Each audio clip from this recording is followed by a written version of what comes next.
اهلا بيكم في قناة مع منى. هتكلم عن موضوعات مهمة كتير، خليكم معايا. قبل ما اتكلم يا ريت تشتركوا في القناة وتعملوا لايك وشير علشان القناة تكبر بسرعة، وتعملوا تفعيل الجرس علشان كل محتوى جديد اعمله يوصلكوا. يا ريت ما تنسوش، وهستنى تعليقاتكم ان شاء الله. هتكلم عن بايدن. من كام يوم عمل مؤتمر صحفي عشان يثبت ان الذاكرة بتاعته كويسة، ان صحته كويسة. وخلص المؤتمر بتاعه خلاص وهو ماشي سألته صحفية عن الهدنة ما بين إسرائيل وحماس. ورجع واتكلم عن حاجة تانية خالص، ما اتكلمش على الهدنة. المفروض السؤال عن الهدنة، ما يتكلمش على الهدنة، ولكن يتكلم عن ان الرئيس السيسي رئيس المكسيك اقنعنا ان هو يدخل المساعدات، ان هو رافض مساعدات انه يدخلها، احنا اقنعناه انه يدخل مساعدات. والكلام ده طبعا كده الناس صدقت، والاخوان ما صدقوا بقى الكلام ده. اي كلام سلبي عن الرئيس عبد الفتاح السيسي بيقولوا، فاتكلموا بقى وصدقوا ان هو ان الرئيس السيسي قفل معبر رفح وهو اللي رافض دخول مساعدات. وكمان المفروض يعني ما دام صدقوا الكلام ده يصدقوا ان الرئيس السيسي رئيس المكسيك، ولكن هم بياخدوا الكلام اللي هم عايزينه، الكلام السلبي على الرئيس السيسي ومصر. الرئيس الامريكي زي ما انتم عارفين بيغلط كتير وبينسى كتير، واللي حصل فعلا ان مصر هي اللي كانت عايزة تدخل مساعدات واسرائيل اللي رافضة. حتى انهم اسرائيل ضربت معبر رفح من ناحية فلسطين ودمروا الارض، الطريق بتاع المعبر علشان المساعدات ما تدخلش، ولكن احنا مصر صلحنا الطريق عشان العربيات تخش. وكنا كمان عاملين رافضين الاجانب تطلع برا فلسطين وغزة علشان المساعدات تخش، وعملنا شرط بكده لغاية لما دخلنا مساعدات، ودخلنا فعلا مساعدات كتيرة.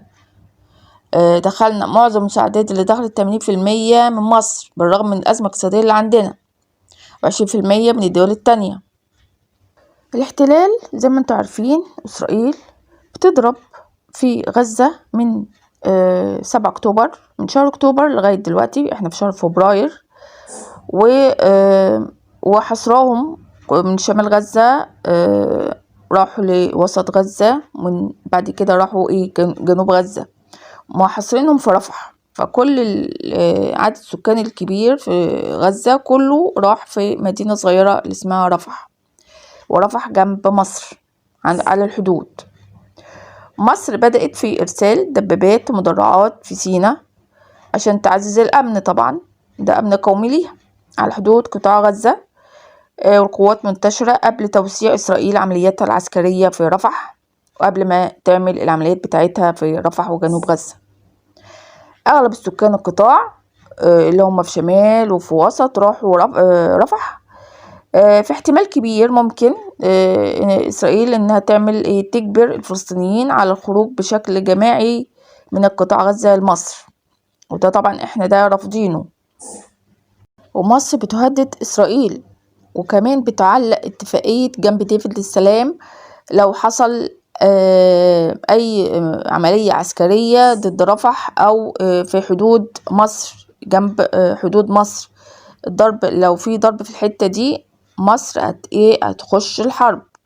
ومصر عملت جدار حدودي خرساني 6 متر تحت الأرض وأسلاك شائكة فوق الجدار، وعملوا حواجز رملية عشان إسرائيل بتقول إن الأسلحة مهربة من مصر لحماس، وإحنا عملنا حواجز تحت الأرض وفوق الأرض، ومستحيل كده تهريب أي حاجة أي أسلحة. ومصر قالت إن إحنا دمرنا الأنفاق القديمة اللي كانت أيام مبارك موجودة، ومفيش أسلحة بتخش من عندنا. ومصر بتحذر دائما منع تهجير الغزاوية لمصر، لأنها كده معناها مفيش قضية فلسطينية، وإسرائيل كده هتاخد الأرض كلها وهتهاجر الفلسطينيين كلهم. ومصر مش عايزة كده، مصر عايزة تحل القضية الفلسطينية، عايزة ليهم دولة وتبقى تكون عاصمة بتاعتها تبقى القدس.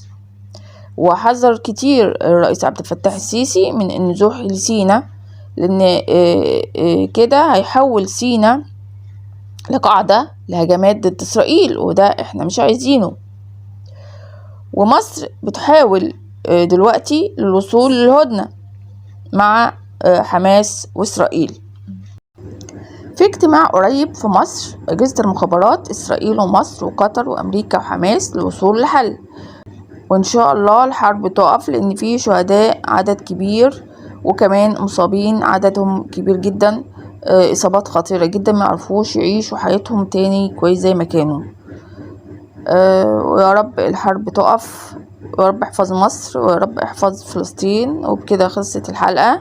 ما تنسوش الاشتراك واللايك والشير، والسلام عليكم ورحمة الله وبركاته.